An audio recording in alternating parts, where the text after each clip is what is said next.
of Telangana, Shri A. Revanth Reddy Garu, to deliver his keynote address.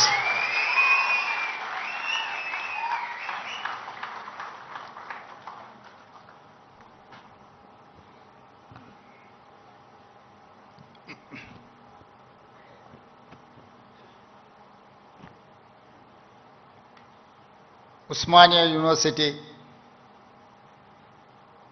విద్యార్థుల వసతి సౌకర్యాల అభివృద్ధి కార్యక్రమంలో భాగంగా వైస్ ఛాన్సలర్ కుమార్ గారు, arts college principal professor Kasim గారు, ఉస్మానియా యూనివర్సిటీ సిబ్బంది అందరూ కలిసి ఈ కార్యక్రమాన్ని మీరు ప్రారంభించాలి. ఉస్మానియా యూనివర్సిటీకి మీరు పర్యటించాలని వారు ఆహ్వానించడం జరిగింది. ఈ అభివృద్ధి కార్యక్రమంలో భాగంగా నాతో పాటు మిత్రులు, సహచర మంత్రివర్గ సభ్యులు అడ్లూరి లక్ష్మణ్ గారు, ప్రొఫెసర్ కుమార్ గారు,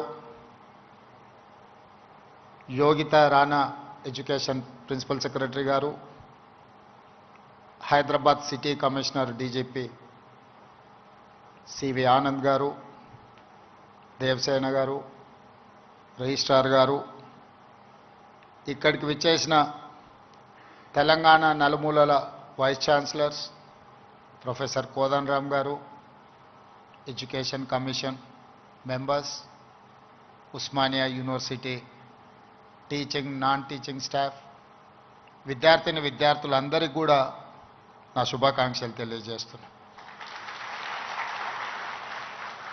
ఉస్మానియా యూనివర్సిటీ అనే పదం తెలంగాణ పదానికి ప్రత్యామ్నాయ పదం. తెలంగాణ అన్నా, ఉస్మానియా యూనివర్సిటీ అన్నా ఈ రెండూ అవిభక్త కవపుల లాంటివి. ఈ మాట నేను చాలా అథారిటీతో మాట్లాడుతున్నా. 1917లో ప్రారంభించబడ్డ ఉస్మానియా యూనివర్సిటీ, ఏ నిజాం సర్కార్ ఈ ఉస్మానియా యూనివర్సిటీని ప్రారంభించిండో 1935 వచ్చే సమయానికి నిజాం నవాబును పొగుడుతూ పాడడం కాదు, ఉస్మానియా యూనివర్సిటీ గడ్డ మీద నుంచి దేశ స్వతంత్రం కోసం పాడుతున్న వందే మాతరాన్ని పాడి వినిపించిన పివి నరసింహారావు గారి ఈ గడ్డ మీద నుంచే, ఈ ఉస్మానియా యూనివర్సిటీ నుంచే ధిక్కార స్వరాన్ని వినిపించిండు. 1938 సాయుధ రైతాంగ పోరాటానికి తండాలలో, గూడాలలో, మారుమూల పల్లెల్లో ఉన్న ఎర్రజెండా మోసినోళ్ళు ఎందరో మంది ఆనాడు ఉద్యమ బాట పట్టినప్పుడు కూడా ఈ ఉస్మానియా యూనివర్సిటీ అండగా నిలబడి ఆనాటి పోరాటాల మీద ఈ గడ్డ మీద చర్చ జరిగింది. ఆ అంశమే కాదు, ఈ ఉస్మానియా యూనివర్సిటీకి ఒక గొప్ప చరిత్ర ఉన్నది.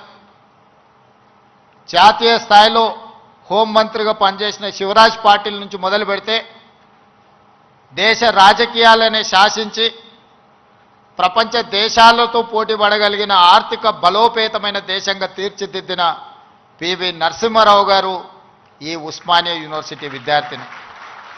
వీరే కాదు, తొలి తెలంగాణ ఉద్యమానికి నాయకత్వం వహించిన ఆనాటి డాక్టర్ చెన్నారెడ్డి గారు, మల్లికార్జున్ గౌడ్ గారు, మదన్ మోహన్ లాంటి వాళ్ళు ఈ ఉస్మానియా యూనివర్సిటీని విద్యార్థులే అని ఈరోజు మనం గుర్తు చేసుకోవాలి. వారే కాదు, ఉస్మానియా యూనివర్సిటీ విద్యార్థి రాజకీయాలలో రాణించి ఉత్తమ పార్లమెంటేరియన్గా ఈ దేశానికి, దక్షిణ భారతదేశంలో మొట్టమొదటి ఉత్తమ పార్లమెంటేరియన్గా రాణించిన జైపాల్ రెడ్డి గారు ఈ ఉస్మానియా యూనివర్సిటీ బిడ్డని. వారి తర్వాతి తరంలో ఒక జార్జి రెడ్డి, ఒక గద్దరన్నను అందించిన గడ్డ ఈ ఉస్మానియా యూనివర్సిటీ.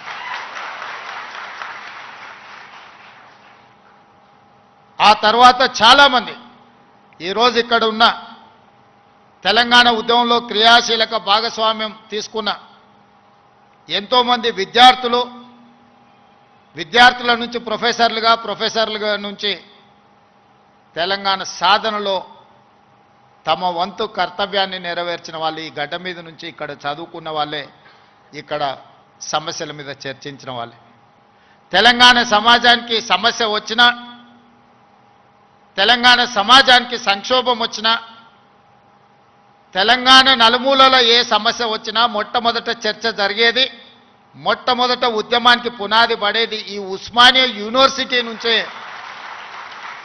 కేవలం ఉస్మానియా యూనివర్సిటీ చదువుకోవడానికి, ప్రభుత్వ ఉద్యోగాన్ని సాధించడానికి కాదు, ఈ తెలంగాణ సమాజమైన 4 కోట్ల ప్రజలకు ఏ సమస్య వచ్చినా ఆ సమస్య మాదిగా భావించి చదువుతో పాటు పోరాటాన్ని నేర్పిన ఉస్మానియా యూనివర్సిటీ ఈనాడు తెలంగాణ రాష్ట్ర సాధనలో రాజకీయ పార్టీలు, రాజకీయ నేతలు వైఫల్యం చెంది ఇక మా వల్ల కాదు అని కాడి కింద పడేసినప్పుడు ఉస్మానియా యూనివర్సిటీ విద్యార్థులు ఉద్యమ బాట పట్టిన తర్వాతనే ఈ తెలంగాణ రాష్ట్ర సాధన కళ సాకారమైంది.